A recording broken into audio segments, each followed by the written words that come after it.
20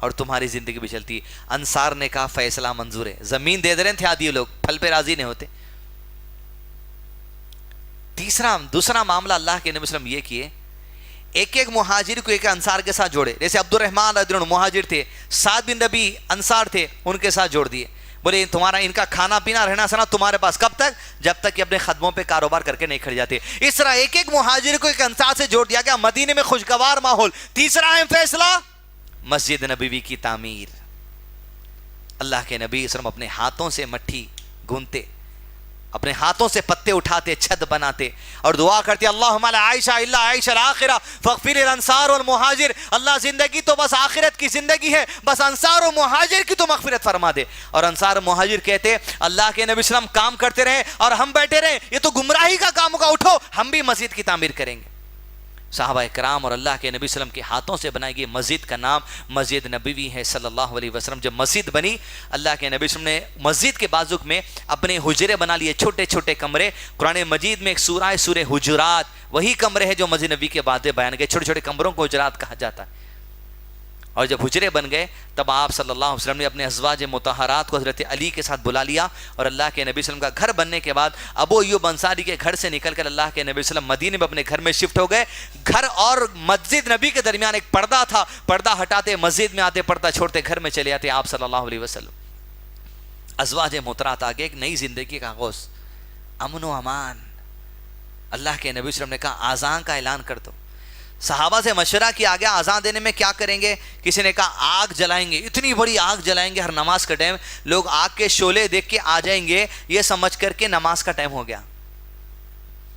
اتنے میں ایک صحابی حضرت عمر اور غالباً عبداللہ گھر میں سوئے, اور حضرت عبداللہ کہتے ہیں میں اپنے خواب میں دیکھتا ہوں کہ میں بازار کو گیا ہوں, بازار جا کر ایک بھونپو خرید رہا ہوں. بھونپو یعنی جس میں سور مارتے, آواز دیتے.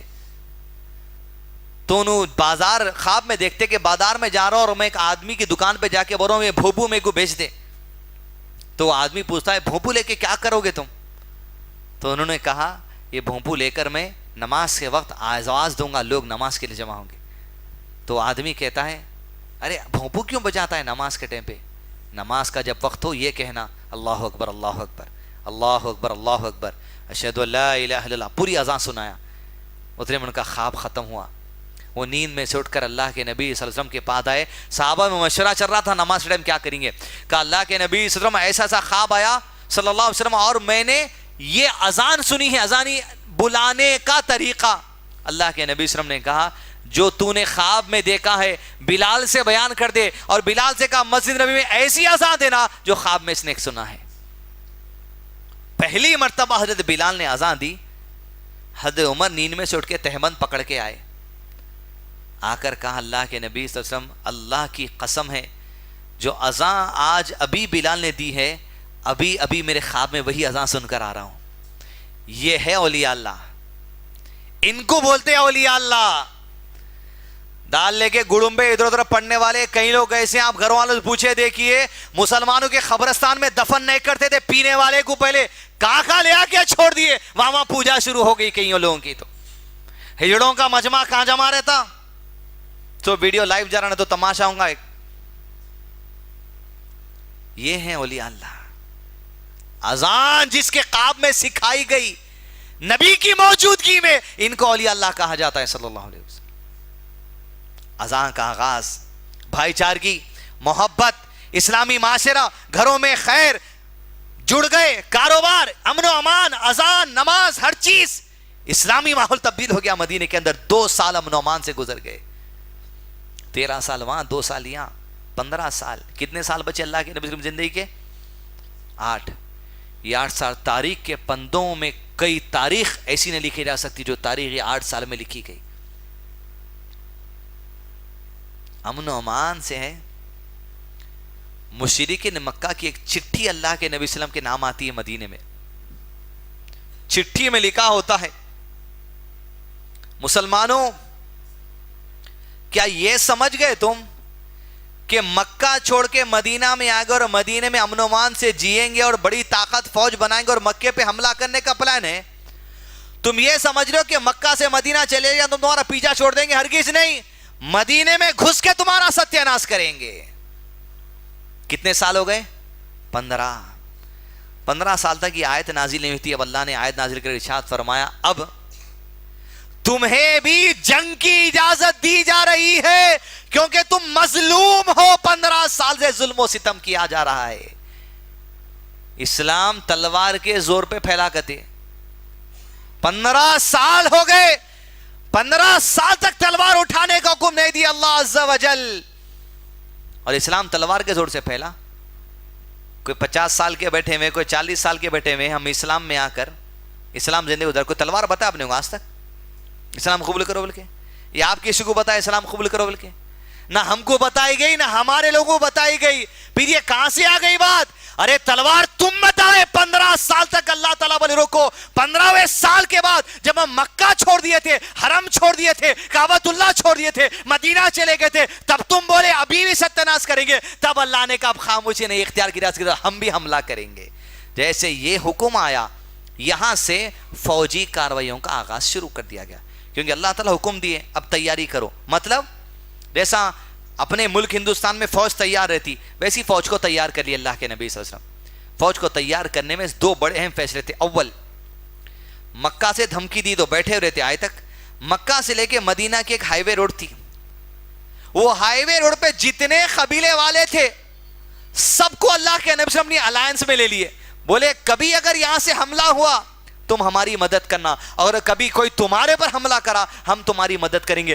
پورے اللہ کے نبی صلی اللہ علیہ وسلم سے فرینڈشپ الائنس کر لی. دوسرا فیصلہ اللہ کے نبی صلی اللہ علیہ وسلم نے یہ کیا, مکے سے مدینہ جو ہائی وے روڈ جاتی تھی, مکے سے مدینے کی ہائی وے روڈ پر صحابہ کرام کی پیٹرولنگ ٹیم کو لگا دیے. ان کا کام بھی چاہتا پھرتے رہنا بس, جو قافلے جا رہے حرکتوں پہ نظر رکھنا, کہیں حملہ تو نہیں ہوگا. حملہ کرتے بولے کچھ بھی ہو سکتا. ادھر اللہ کے نبی صلی اللہ علیہ وسلم کا پلان یہ تھا کہ 2 سال میں مدینہ کا ماحول سیٹ ہو گیا تھا. تبلیغ انٹرنیشنل لیول پہ کرنے کا پلان تھا. فارس جانا تھا, عمان جانا تھا, پرشین امپائر جانا تھا, رومن امپائر جانا تھا, ایتھوپین امپائر جانا تھا, چو طرف نکلنا تھا. لیکن اسی آسرے میں چھٹی آ گئی.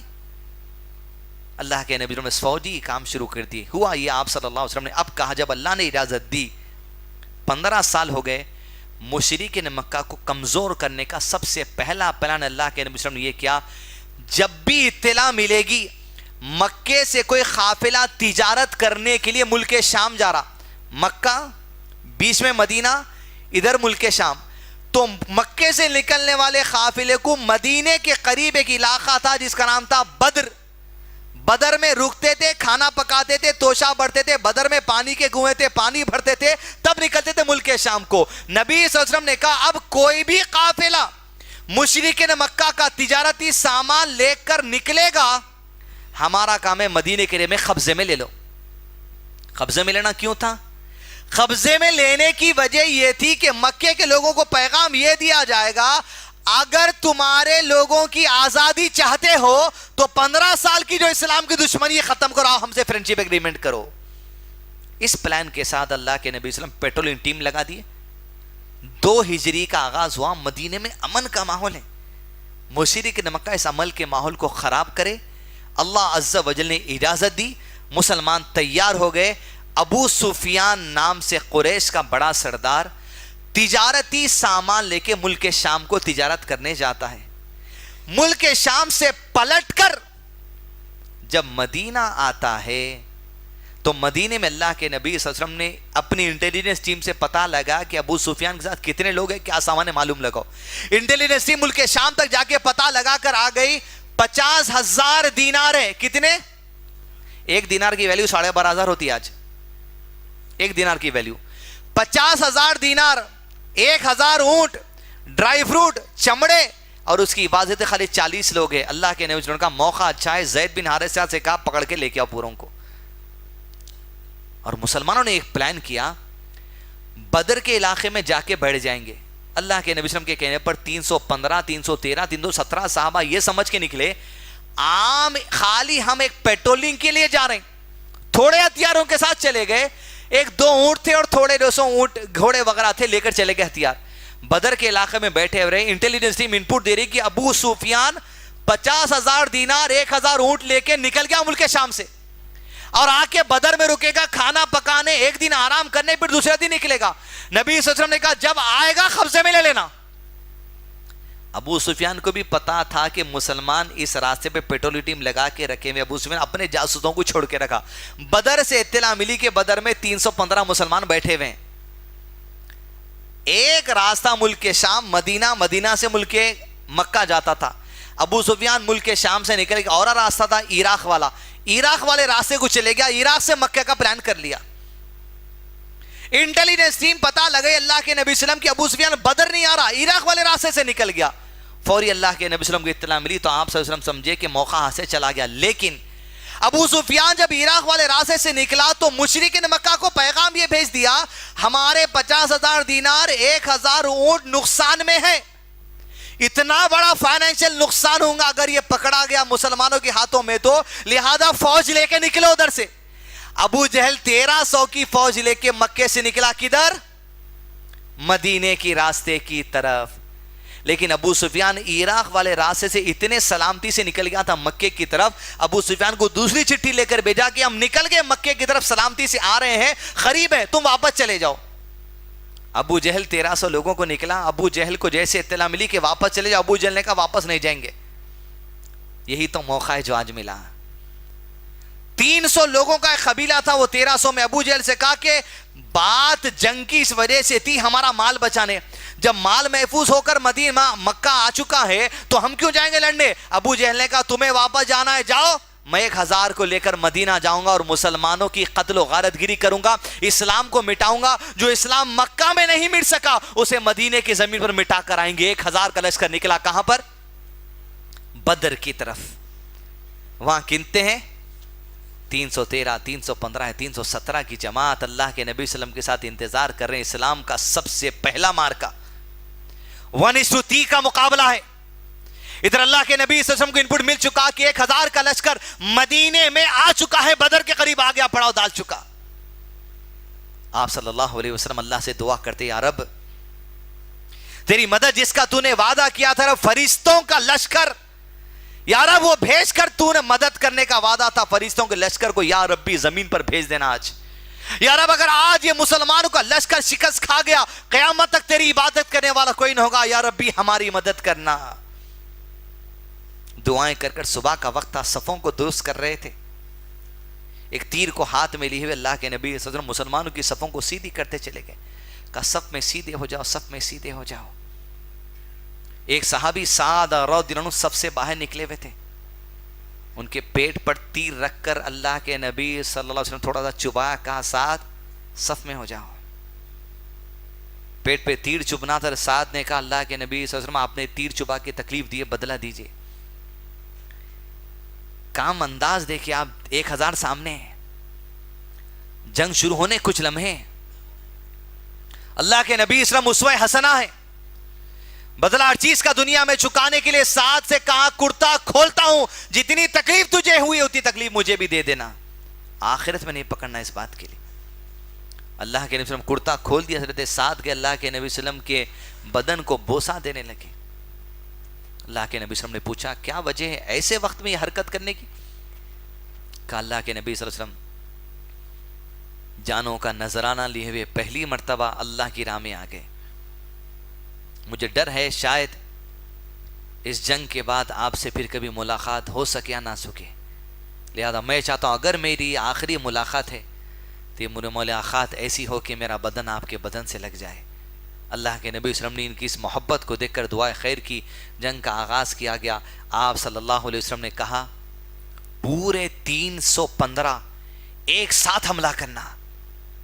اللہ کے حکم کے انتظار میں تھے.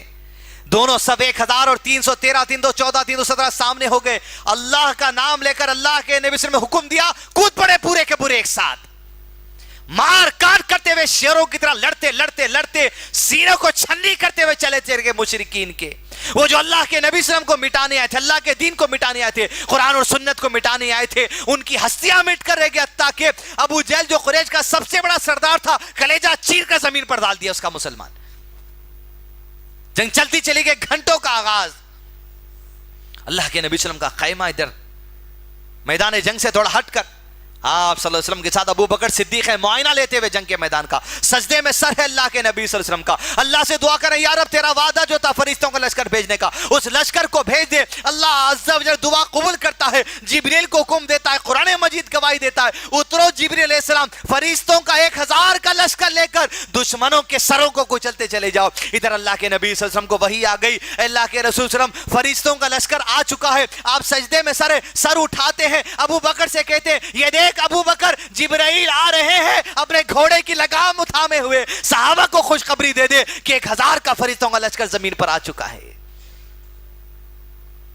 صحابہ کرام کہتے ہیں ہم تلوار لے کر دشمن کی گردن پہ مارنے جاتے, ہماری تلوار گردن تک نہیں پہنچتی لیکن اس کی گردن کٹ کر گر جاتی, فرشتے ایسا حملہ کرتے. حدیث دوستو, دیکھتے ہی دیکھتے مسلمانوں کی جماعت نے بدر کی اس جنگ عظیم میں فتح حاصل کر لی. اسلام کا سب سے فیصلہ کن معرکہ. چھوٹی سی جماعت جس کو سمجھ رہے تھے لوگ کمزور سمجھ رہے تھے, اللہ عز و جل نے ایسا اٹھایا. مشرکین مکہ و قریش کی جماعت جس کی عزت دنیا بھر کے اندر تھی, دنیا بھر میں بات پتا چل چکی تھی, وہ محمد جو حج کے دن آنے پر دعوت دیتے تھے صلی اللہ علیہ وسلم, ان کو ان کے ساتھیوں کو قریش نے نکال دیا مکہ کے باہر. پوری دنیا میں جتنی عزت تھی سارے ذلیل ہو کر رہ گئے. بدر میں ہار کے بعد 70 لوگوں کو قتل کر دیا بدر میں مسلمانوں نے ان کے, اور یہاں سے پاسا پلٹ گیا. مسلمانوں کی اکنامیکل پوزیشن مضبوط ہونے لگی.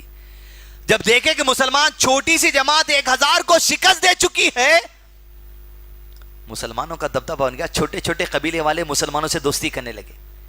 جیسا امریکہ کی گود میں سب جاتے, دیکھیے ذرا انہیں نیا بم بناتے وہاں چلے جاتے, انہیں جڑ جاتا, نیٹو بن جاتی. ویسا مسلمانوں کا اکنامیکل, فائنینشل اور ملٹری پوزیشن مضبوط ہونے لگا. یہاں تک کہ 1 سال گزرا, سامان بچا کے چلے گیا تھا ابو سفیان, چلے گیا تھا نا. ابو جہل زبردستی آیا تھا, تلوار کے زور سے پھیلا اسلام, تلوار لے کے تم آئے. 1 سال گزرا, 1 سال گزرتے ہی ابو سفیان ایک قافلہ لے کر تجارتی نکلا. کہاں پر جانے کے لیے؟ ملک شام. زید بن حارثہ رضی اللہ عنہ کو 200 سوار دے کر اللہ کے نبی صلی اللہ علیہ وسلم بھیجے. بیچ کر بولے زید بن حارثہ کو گرفتار کر لو, پورا سامان قبضے میں لو. اس پہلی مرتبہ بدر میں سے تو نکل گئے تھے, لیکن دوسری مرتبہ ہاتھ کو آگے مسلمانوں کے سارا مال قبضے میں لے کر مدینہ آ گئے. ابو سفیان 40 لوگ, 1000 اونٹ, 50,000 دینار, سب کچھ قبضے میں آ گیا, ان کا کئی سامان. اور قریش کے لوگوں کو چٹھی گئی اب مسلمانوں کی طرف سے, اگر سلامتی چاہتے, سکون چاہتے, پیس چاہتے, امن چاہتے, یہ دہشت گردی ٹیررزم ختم کرو, آؤ ٹیبل پہ بیٹھ کے ہمارے سے امن کا معاہدہ کر لو, تمہارا دین تمہارے ساتھ, ہمارا دین ہمارے ساتھ, ہم کو نہیں روکنا. جیسے چٹھی ملی, قریش کے پاس 2 راستے تھے اب. کیوں؟ تقریباً 16 سال ہو گئے, 16 سال سے لڑائی چل رہی. 2 راستے تھے, ایک یا تو مسلمانوں سے فرینڈشپ معاہدہ کر لینا, دوسرا ایسی بڑی جنگ کرنا مسلمانوں کو صف حسیس سے مٹانا ان کا پلان تھا. یہ 2 راستوں میں سے دوسرا راستہ وہ لوگ چلے. یہ راستہ انہیں احد کی وادی کی طرف لے کے چلا. جنگ احد کا آغاز ہوا. 3000 کا لشکر لے کر نکلے. کہاں سے نکلے؟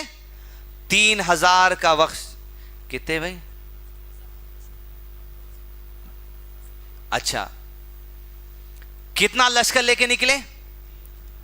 3000 کا لشکر. پارٹ 2 رکھتے کہتے ہیں تو پارٹ 1 ختم کر دیں گے 10 منٹ لے کے, نہیں تو کم سے کم اور 1 گھنٹہ ہوتا.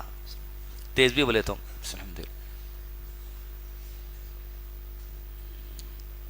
3000 کا لشکر کہاں سے نکلا؟ مکے سے. 2 سچویشنز تھے. اول, یا تو عزت بچا لو بڑی گھماسان کی جنگ کر کے, یا جا کے فرینڈشپ کر لو. فرینڈشپ کر لیے, گھٹنے ٹیک لیے تو دنیا بھر میں پوری عزت گر جاتی. نہیں, لڑیں گے, لڑنے کا ارادہ کیا. جیسے لڑنے کا ارادہ کیا, 3000 کا لشکر لے کے مدینہ کی طرف نکلے. مسلمانوں کو پتا چلا تو 1000 کا لشکر لے کر احد کی وادی میں چلے. حضرت عباس اللہ کے نبی صلی اللہ علیہ وسلم کے چاچا چٹھی کے ذریعے پیغام بھیج دیا کہ 3000 کا لشکر مکے سے نکل چکا مدینے کی طرف. مدینے کی طرف جیسے ہی احد کی وادی میں یہ لشکر پہنچا اور اپنا پڑاؤ ڈال چکا. ادھر جمعہ کا دن تھا. اللہ کے نبی صلی اللہ علیہ وسلم جمعہ کا خطبے میں ہی جنگ کی خوشخبری دے دی ہے. جنگ کا اعلان جیسے جمعے کے خطبے میں کر دیا گیا, لوگوں سے کہا دیا گیا جو کوئی سما و اطاعت میں بسا ہوا ہے وہ نکلے مدینے سے اور چلے احد کی وادی کی طرف. حنظلہ جس کی نئی نئی شادی ہوئی تھی, بیوی کے ساتھ ہم بستری کر رہا تھا, ہم آغوش تھا, فارغ ہوئے آرام سے لیٹا ہوا اپنی بستر پہ اپنی بیوی کے ساتھ. اعلان ہوا کہ اللہ کے نبی صلی اللہ علیہ وسلم کہتے ہیں احد کی وادی کی طرف چلو. بغیر غسل جنابت کے ہتھیار لے کے احد کی وادی کی طرف چلا گیا. نکلتے ایسا دین اسلام کا علم حاصل کرنے. ایک نابینا صحابی بھی مسلمانوں کے ساتھ نکل رہے. لوگوں نے پوچھا تم پہ جہاد فرض نہیں ہے, تم تو نابینا ہو, کہاں چلے گئے؟ کہا میں نے اپنے نبی کی بات کو اپنی کانوں سے سنا ہے, آنکھوں سے نہیں. سن کے میرا دل بے قرار ہو گیا اور مجھے احد کی وادی سے جنت کی خوشبو آ رہی ہے. اب ابن جموں اپنے 4 نوجوان لڑکوں کے ساتھ پیر سے معذور ہے نکل پڑے. بڑے بڑے لوگ, 1000 کا لشکر جمع ہو گیا. احد کی وادی میں پہنچے. 3 ٹکڑیاں بنا لی گئی. مہاجرین کی ٹکڑی, قبیلہ اوس کی ٹکڑی, قبیلہ خزرج کی ٹکڑی. چوتھی ٹکڑی امپورٹنٹ تھی. مدینے میں ایک چھوٹا سا ٹیلا تھا جہاں مسلمان کھڑے تھے. نیچے پیچھے احد کا چھوٹا سا پہاڑ تھا, اس پر 50 تیر اندازوں کو اللہ کے نبی صلی اللہ علیہ وسلم کھڑے تھے. کتنے؟ 50. اور ایسا خطبہ ان کو دیا, کہا تم اس وقت تک چٹان کو نہ چھوڑنا جب تک کہ میں تمہیں نہ بلا بھیجوں. تم دیکھو کہ ہم جنگ جیت رہے ہیں, اپنی جگہ کو نہ چھوڑنا جب تک کہ میں نہ بلا بھیجوں. تم دیکھو کہ ہم جنگ ہار رہے ہیں, اپنی جگہ کو نہ چھوڑنا جب تک کہ میں نہ بلا لوں. تم دیکھو کہ ہمارے جسموں کو کاٹا جا رہا, اپنی جگہ کو نہ چھوڑنا جب تک کہ میں نہ دیکھوں. تم جو دیکھو کہ ہم مال غنیمت کو سمیٹ رہے ہیں, اپنی جگہ کو نہ چھوڑنا جب تک کہ میں نہ بولوں. 50 تیر انداز کو وہاں ٹھہرائے. جنگ کا آغاز ہونے پر ہے. صبح صادق, دونوں فریق آمنے سامنے, ایک اللہ کے دین کے لیے اور ایک اللہ کے دین کو مٹانے کے لیے. نبی صلی اللہ علیہ وسلم نے تلوار کو میان سے نکالا, آسمان کی طرف کر دیا, کہا کون ہے تم میں آج جو محمد کی تلوار کا حق ادا کر دے صلی اللہ علیہ وسلم. حضرت علی, بڑے بڑے صحابہ آ گیا تلوار لینے کے لیے, لیکن اللہ کے نبی صلی اللہ علیہ وسلم اس تلوار کو ابو دجانہ کے ہاتھ میں دے دیا. جو ابو دجانہ نے تلوار ہاتھ میں لی, سر پر کس کر پٹی باندھی اور اکڑ کر چلنے لگی احد کی وادی میں. اللہ کے نبی صلی اللہ علیہ وسلم نے دیکھ کر کہا ابو دجانہ اللہ کو اکڑ کی چال پسند نہیں, لیکن ایسے موقع پر جہاں دشمن سامنے ہے اللہ کو تیری چال بڑی پسند ہے. ابو دجانہ چلنے لگے. جنگ کا آغاز ہونے لگا. 2 فریق. سسٹم یہ تھا جنگ شروع ہونے سے پہلے ادھر سے ایک آنا ادھر سے ایک آنا. طلحہ نام سے آدمی ادھر سے نکلا, ایسا خداور کوئی نہیں نکلا. اور مسلمانوں کے پاس حضرت زبیر ایسے شیر کی طرح نکلے, طلحہ کے اونٹ پہ چڑھ کے گرایا, گردن تن سے الگ کر دی. جیسے اللہ کے نبی صلی اللہ علیہ وسلم نے کہا سن لو, ہر نبی کا ایک حواری ہوتا ہے, اے اللہ کے بندے آج سے تو میرا حواری ہے. جیسے قتل ہوا, گھماسان کی جنگ کا آغاز ہو گیا. 3000 سے 1000 کا لشکر مار میٹ مار کاٹ کرتے گیا. اس لشکر میں کون آیا سامنے؟ خالد بن ولید ہے جو مشرک کی طرف سے لڑنے آئے ہوئے. اللہ اکبر. نبی صلی اللہ علیہ وسلم کے قتل کے ارادے سے آئے خالد بن ولید, ابو بکر کے قتل کے ارادے سے آئے. ادھر مسلمانوں کی صفوں میں ابو بکر ہے, عمر ہے, دجانہ ہے, علی ہے, عثمان ہے, حمزہ ہے, بڑے بڑے صحابہ ابو دجانہ سب شامل ہے. حتیٰ کہ جنگ کا آغاز چل رہا ہے, گھماسان کی جنگ, مسلمان شیروں کی طرح لڑ رہے ہیں, مار کاٹ. جس کے حق میں شہادت ملنے لے گئی. حضرت حمزہ جو اللہ کے نبی صلی اللہ علیہ وسلم کے چاچا ہے, ان کو قتل کرنے کے لیے مکے کا آدمی اپنے غلام کو نیزہ دیتا ہے, کہتا ہے صرف تیرا کام یہ ہے حمزہ کو قتل کرنا. نیزہ دے کر بیٹھتا ہے وہ کالا حبشی غلام, سارے جنگ کے میدان میں حمزہ کو ڈھونڈتا ہے, مارتا ہے, سینے میں نیزہ آر پار ہوتا ہے. حضرت حمزہ جنگ میں شہید ہو گئے. جنگ آگے بڑھتی گئی. ابو دجانہ مار کاٹ, حنظلہ مار کاٹ, ابن عمر مار کاٹ, ایک ایک صحابہ چن چن کر مشرک مکہ کو مارتے. 3000 کا لشکر ایسے کمزور پڑا, قدموں کو پیچھے ہٹانے لگا. جیسے قدم پیچھے ہٹنے لگے, خالد بن ولید چٹان والے پیچھے والے اراسے سے, 2 پیچھے چٹان پہ کتنے لوگ تھے؟ 2 مرتبہ حملہ کرے چٹان پہ, 2 مرتبہ 50 تیر انداز چلا کے خالد بن ولید کو پیچھے ہٹائے. لیکن خالد بن ولید اتنے چالاک فوجی آدمی وہیں بیٹھے گھاٹیوں میں. جہاں مسلمان جنگ جیتنے کو شروع ہوئے, مال غنیمت بٹورنا شروع کیا, 50 تیر اندازوں میں سے 22 صحابہ مقام کو چھوڑے اور احد کی وادی میں یہ کہتے وہ اترے, اب تو ہم جنگ جیت چکے, اب کاہے کا رکنا. عبداللہ نے پکار کر سردار نے, ارے اللہ کے نبی صلی اللہ علیہ وسلم نے کیا تم سے نہیں کہا تھا جنگ جیتے یا ہارے, جگہ کو نہیں چھوڑنا, نظر انداز کر دیا, میدان میں اترے. خالد بن ولید نے جیسا دیکھا چٹان خالی ہو چکی, 2 چال ہو گئے, پیچھے سے حملہ کیا اور پورے چٹان کے لوگوں کو قتل کر دیا. جیسے چٹان پر خالد بن ولید چڑھنے والے تھے, اللہ کے نبی صلی اللہ علیہ وسلم کا خیمہ چٹان کے بازو تھا, آپ نے آواز دی, اے عبداللہ خالد کا لشکر تیرے پیچھے. جیسے اللہ کے نبی صلی اللہ علیہ وسلم آواز دیے, خالد بن ولید کی نظر اللہ کے نبی صلی اللہ علیہ وسلم پر پڑی. کئی لوگوں کو اللہ کے نبی صلی اللہ علیہ وسلم پر حملے کے لیے بھیج دیا. نبی صلی اللہ علیہ وسلم پر پتھر برسائے گئے, تیر برسائے گئی, آپ کی ابری ہوئی ہڈی زخمی ہو گئی, آپ کے مونڈے کی ہڈی زخمی ہو گئی, حتیٰ کہ آپ کا دانت شہید کر دیا گیا. مسلمان پیچھے سے, سامنے سے جو پلٹ کر بھاگ رہے تھے مشرکین, خالد نے آواز دی, پلٹ کر آ جاؤ. پلٹ کر مشرکین آ گئے, دونوں طرف سے مسلمان پیچھے گئے, مسلمانوں کے ہاتھوں مسلمان قتل ہو گئے. 70 کے قریب لوگ قتل کر دیے گئے احد کی وادی میں. بعض مدینے کے اندر بھاگ گئے, بعض جھاڑوں میں چلے گئے. جیت کو آتی جنگ نقصان میں تبدیل ہو گئی اللہ کے نبی صلی اللہ علیہ وسلم کی ذری سی نافرمانی کی وجہ سے. آپ صلی اللہ علیہ وسلم کے قریب صرف 2 لوگ تھے. صحابہ کہتے احد سے پہلے کبھی نہیں دیکھے وہ 2 لوگ, اور نہ احد کے بعد دیکھے. وہ اللہ کے نبی صلی اللہ علیہ وسلم کی حفاظت کر رہے تھے چٹان پر. اللہ کے نبی صلی اللہ علیہ وسلم نے کہا, ایک جبرائیل تھے کہ میکائیل تھے جو اللہ کی طرف سے میری مدد کے لیے احد کی وادی میں آ چکے تھے. حتیٰ کہ صحابہ کو پتا چلا اللہ کے نبی صلی اللہ علیہ وسلم چٹان پر ہیں. چٹان پر اللہ کے نبی صلی اللہ علیہ وسلم کے سپورٹ کے لیے بھیجے, اور آپ صلی اللہ علیہ وسلم کہتے یا ربی یہ لشکر آج میری طرف اوپر نہ چڑھنے جائے. آپ اوپر چڑھتے, 7 8 9 صحابہ آپ کے ساتھ جمع ہوئے, اس میں ایک کا نام تھا طلحہ رضی اللہ عنہ. نبی صلی اللہ علیہ وسلم کے چٹان پر چڑھنے تکلیف ہو رہی تھی. طلحہ بیٹھ گئے, کہا یا رسول اللہ صلی اللہ علیہ وسلم میرے کندھوں پر قدم مبارک رکھ کے چڑھ جائیے. آپ صلی اللہ علیہ وسلم طلحہ کے کندھوں پہ پیر رکھ کر اوپر چڑھ گئے, اور اوپر چڑھ کر کہا طلحہ ارے ایسا عمل کر لیا تو نے, یہ عمل کر کے اپنے اوپر جنت کو تو نے واجب کر لیا. حتیٰ کہ ابو سفیان جو مشرکین مکہ کا لشکر لے کر احد کی وادی میں آیا تھا, کہا جنگ روک دو. جنگ روک دی گئی.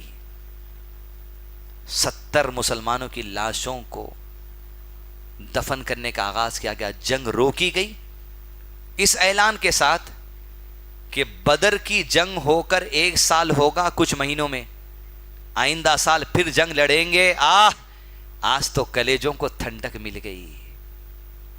عمر, ابو بکر, نبی صلی اللہ علیہ وسلم ایک چٹان پر جمع ہے. ابو سفیان نے کہا آج کا دن تو بدر کا بدلہ مل گیا. اللہ کے نبی صلی اللہ علیہ وسلم نے کہا کوئی خاموش رہے, کوئی کچھ نہ بولے, لیکن عمر خاموش رہے. کہا ابو سفیان ہرگز نہیں, اے اللہ کے دشمن, اللہ کے دین کے دشمن آدمی اس وقت کبھی برابر نہیں ہو سکتا. ایسا بھی اس لیے کہ بدر میں جتنے قتل کیے گئے وہ سب شہداء ہیں. آج ہمارے جتنے مرے سب شہید ہیں, تمہارے بدر میں جتنے مرے سب جہنمی ہیں. حساب کبھی برابر نہیں ہو سکتا. ابو سفیان نے کہا عمر نیچے آ, میں تجھ سے بات کرنا چاہتا ہوں. اللہ کے نبی صلی اللہ علیہ وسلم نیچے جاؤ بات کرو. حضرت عمر ابو سفیان جو لشکر کا سردار تھا اس سے بات کرتے ہیں, کہتے ہیں عمر سچ سچ بتا, اللہ کا واسطہ, سوچو آپ, اللہ کے دین کو مٹانے اللہ کا واسطہ دے رہا کہ ابھی بھی محمد زندہ ہے. عمر کہتے ہیں بالکل زندہ ہے, تیری میری گفتگو سن رہے ہیں. ابو سفیان کہتے ہیں اب ہم تو کلیجہ ٹھنڈا ہو گیا, واپس جا رہے ہیں, پھر آئندہ سال جنگ لڑیں گے. اللہ کے نبی صلی اللہ علیہ وسلم کی طرف دیکھا عمر نے. اللہ کے نبی صلی اللہ علیہ وسلم کا منظور ہے, آئندہ سال جنگ لڑیں گے اگر تم لڑنا چاہتے ہو تو. حدیث دوستو 3 ہجری ہے, 7 سال اللہ کے نبی صلی اللہ علیہ وسلم کی حیات کے اور باقی ہیں. 13 سال امن و امان سے جو آپ سنیں, مدینے میں آنے کے بعد 2 سال, لیکن مشرکین مکہ اسلام کو مٹانا چاہتے تھے, جس کی وجہ سے جنگ بدر ہوئی, جس کی وجہ سے جنگ احد ہوئی, آگے احزاب ہوگی, تبوک ہوگی, خندق ہے, کئی معاملات ہیں. انشاءاللہ جب وقت ملے گا جبھی بھی انشاءاللہ سیکنڈ پارٹ سیرت النبی صلی اللہ علیہ وسلم کا عہد کی جنگ کے بعد سے انشاءاللہ شروع کریں گے. وصلی اللہ علی نبینا محمد وعلی آلہ وصحبہ وسلم تسلیما کثیرا. مزید علماء اور مقررین کے بیانات سننے کے لیے ہمارے YouTube چینل کو سبسکرائب کیجیے. جزاک اللہ.